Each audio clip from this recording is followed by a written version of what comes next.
You're listening to The Money Hour with your host, Tina Mitchell, on Alternative Talk, AM 1150. Now, back to the show with local mortgage and finance expert, Tina Mitchell. I was waiting for those jingle bells. Welcome back to The Money Hour with your host and mortgage expert, Tina Mitchell, right here on 1150 AM KKNW, the Saturday, December 17th show. I provide you news on everything money, fresh information on market trends and conditions in our local economy. If you're hearing my show at a different time or day, you are listening to a rebroadcast. You can talk with the guest that I have in studio by calling the show at 1-855-400-1150. Again, that's 1-855-400-1150 or online at themoneyhour.com. In studio right now, my favorite CPA, my personal CPA, Greg Nunn with Greg S. Nunn and Company. We're going to be talking about year-end tax planning. Greg, thank you so much for coming back in studio. Thank you, Tina, for having me back. And a little bit about Greg. Gregory Nunn is founder and principal of Nunn Better Tax Resolution in Redmond, Washington, the first firm tax resolution specialist in Washington State. His passion is helping people that find themselves in a predicament with the IRS due to filing tax returns and or not paying what the IRS claims to owe them. He does people that don't have that issue as well. I want to disclose that because he is my CPA. I've never had a tax issue. He represents these troubled taxpayers vigorously before the IRS. His practice also provides tax preparation and tax planning for individuals and business. Gregory is a licensed CPA in the state of Washington and has been in the industry for 30 years. He is a member of the American Society of Tax Problem Solver, the premier association of professionals helping troubled taxpayers. He has received the top Practitioner Award from the American Society of Tax Problem Solvers, and he's a certified tax resolution specialist. Greg's published his book, Solve Your Tax Problems Now. So, Greg, it's a good time to talk about what's coming up for the year, how to prepare, and things that are really important to know as we're wrapping up this year and starting our new year in 2017. So, what are the basic year-end tax planning advice? The basic year-end tax planning advice, it depends on where you're sitting at the end of the tax year. You either want to increase or decrease your deductions or increase or decrease your income, all based upon tax timing of whether you want to try to get that stuff into 2016 or in 2017. And you hear all that jingle that was going on? Yes. Keeping money. That kind of sounds like money. Yeah, keeping money in your pocket. That's key. Love it. So what tax breaks are scheduled to expire at the end of 2016? Well, there are several, but the three that I think... And which ones really are going to expire? Yeah, these are the three that I think are the most important and pertinent to your listeners and to most people. One is the discharge of a deadness on a principal residence. Because of the thing that we went through in the real estate bust, and a lot of people were upside down in their mortgages, that when they sold their home, they had debt forgiveness. And ordinarily, believe it or not, that debt forgiveness is included in a person's taxable income. Which was surprising how many people actually did not know that. And, exactly. It can be a gotcha. It's a gotcha. And so they provided this relief for all of these people saying, hey, if you sell your principal residence, you get debt forgiveness, then that's going to be excludable in your income.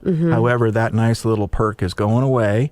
And at the end of this year, so starting in 2017, that will not be available unless Congress And I'm surprised that they've extended it for so long. You know, I am too, because I would think, at least I know in our market, most people are now above water. Yes. So that's good. The other related to that is the mortgage insurance premiums. Yeah. A lot of taxpayers or homeowners have that. That's been deductible, and that's going away. So 2016 will be the last time that's available. And so, that's helped a lot of people, especially those that really could you utilize that deduction? Yeah, and I thought, that's stimulating. I really thought that was just kind of going to be grandfathered in and hanging out, but obviously not. And who knows what might come up in our infinite wisdom of Congress. The other is for those 65 and older, there's a limitation on medical deductions. You can only deduct the amount of medical deductions that are above 7.5% of your adjusted gross income. Okay. For 65 and older. If you're under 65, that level's 10% or higher. That's going to expire, so everybody is going to be 10% or higher. Wow. So if you have medical things going on, you're 65 or older, I'd really recommend you get those things done during 2016 so you can take advantage of getting those deducted. So great advice and a great way for people to save some money, thinking about what's coming up. Now, what about some of the breaks, the tax breaks that are going to stay around? The biggest one that I think impacts us in the state of Washington is the sales tax deduction. Those have been made permanent. That is, whichever is higher of a deduction for you, sales tax or income tax, Washington not having an income tax.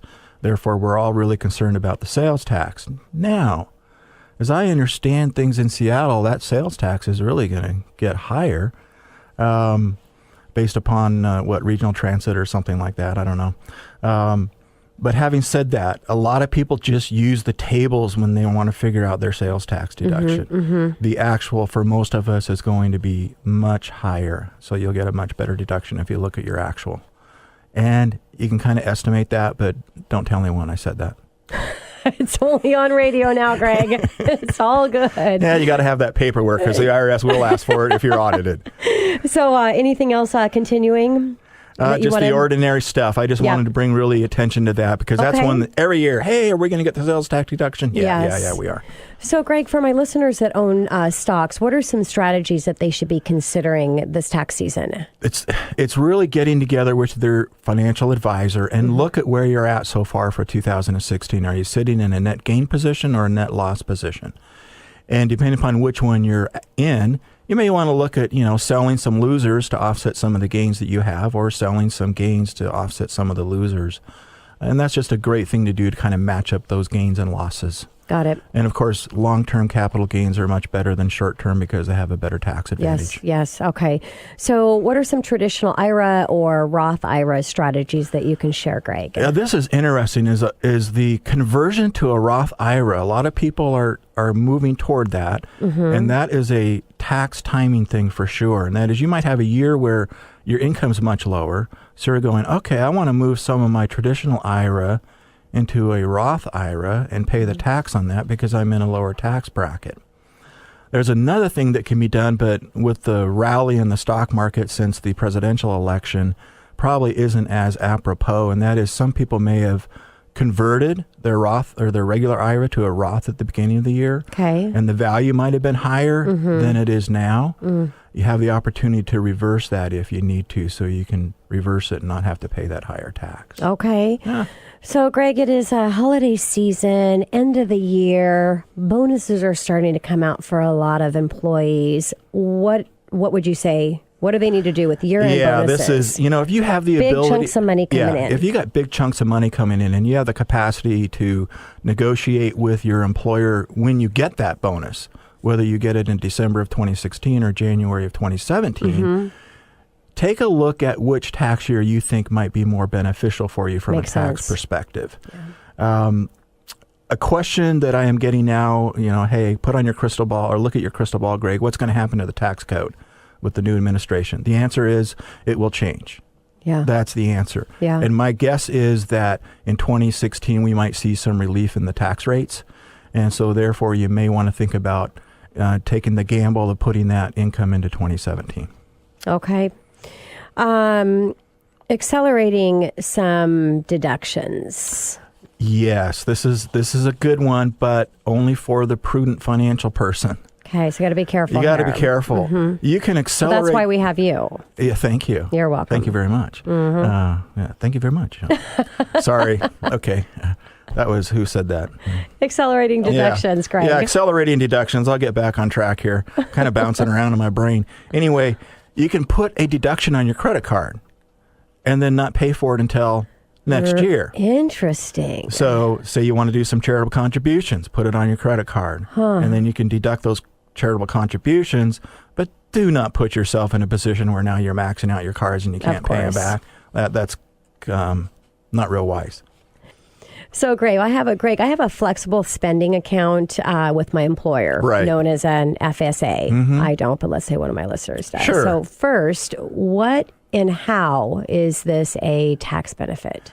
It is a fantastic tax benefit if you have one of those with your employer. You can put up to $2,000 in your flexible spending account that can be utilized for medical expenses that you experience out of pocket that aren't paid for by insurance. Yes. So that is really a great feature, which, by the way, it used to be $4,000, but Obamacare made it $2,000. And it provides that ability to set aside some of your income so it won't be federally taxed, and then you can spend it on what you might have as far as out-of-pocket medical. Caution, whatever you put into that flexible spending account ordinarily will expire if you still have money sitting in that at the end of the tax year. Yeah, so you got to really strategize. So you got to really monitor it. Yeah. But they're a great little benefit. Fantastic benefit. Also great, they have health savings account. Can you talk about the benefit with those? Oh, they're really great too. If you have a high deductible medical plan and you're able to put money aside into a health savings account, oh boy, that's just a great way to go. They're like an IRA, really, and that is you can put money aside and leave it there and have it grow, or you can pull that money out if you need to utilize it for qualified medical expenses. And they are a really, really nice tool. In addition, there's what's called a health reimbursement arrangement. Okay. All these things. Can you believe all this stuff? It's crazy. The tax code's too complicated. But a health reimbursement arrangement is a situation where a small employer might have a plan whereby they will reimburse you up to a maximum amount of, I think it's $4,950 individual, 10,000 family, that they will have as a benefit. These plans at one time were totally wiped out because Obamacare and the way that the IRS interpreted the law said that these were no longer valid arrangements. Congress just passed and the president just signed on December 13th a provision whereby these will be considered to be okay. So again, you might have an employer that used to have these plans. Hey, talk to your boss and say, hey, we can do these again. Or if your employer's never had them, hey, just start talking to the powers to be and just float the idea. Now, I know, unfortunately, a lot of employers aren't open to new ideas, but hey, if yours is, go for it. There you go. So, Greg, in wrapping up the show and in preparation for the year, there's most likely somebody out there listening to the show that does have a situation to where they know that they are going to owe money, more money than they have. Can you please extend out a call to action and what they really, really need to do? This happens time and time again. Sometimes it's by surprise, or sometimes we know it's going to happen. The key thing is that if you think you're going to owe and you don't have the money to pay for it right now, just get ready for it to pay it on April 15th. So pay it then, and you'll be pretty good to go. And if you still can't do it then... Well, let's just say that they can't pay it on April 15th, Greg.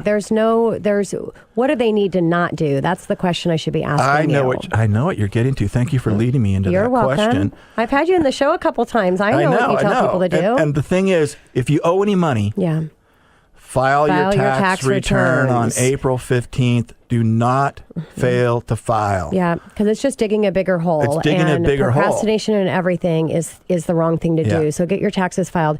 Give the show a call because Greg can definitely help you strategize and get through this the best way possible. Greg, thank you. Thank you, Really Tina. appreciate it. You bet. Coming up next on the Money Hour, real estate in the Northwest right here in the Seattle area. We have Maya Butler and Rosemary West with Real Logic, Sotheby's International Realty right here at 1150 AM KKNW after the short break.